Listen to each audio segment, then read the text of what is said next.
আজি নৱবৰ্ষৰ প্ৰথম দিনটোত আপোনালোকৰ জৰিয়তে অসমবাসীলৈ শুভেচ্ছা জ্ঞাপন কৰিছোঁ।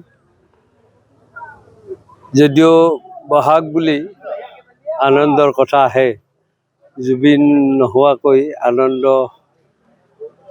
এইবাৰ অহা নাই আৰু আমিও সেইটো অনুভৱ কৰিছোঁ।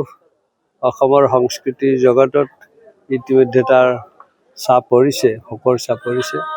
তথাপিতো নৱবৰ্ষক আদৰাৰ প্ৰস্তুতি হ'বই লাগিব। নিৰ্বাচনত মোৰ সহকৰ্মীসকলে যথেষ্ট যিহেতু লাগিছে, যি বিহু বুলি এপাক নাচাৰ মানুহেৰে সকলোকে ঘৰলৈ মাতিছোঁ। ভগৱানৰ ওচৰত প্ৰাৰ্থনা জনাইছোঁ, সকলোৱে কুশল মংগলে থাকক, সকলোৰে শ্ৰীবৃদ্ধি হওক, তাকে কামনা কৰিছোঁ।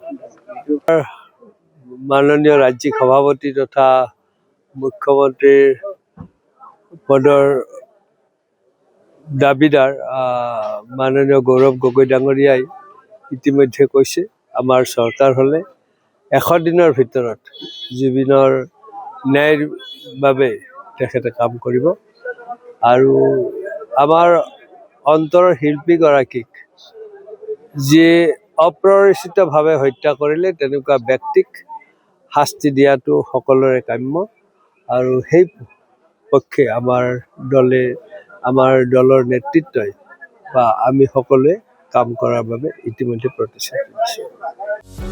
যিকোনো খবৰৰ বাবে যোগাযোগ কৰক আমাৰ এই নম্বৰত 9181 307 221।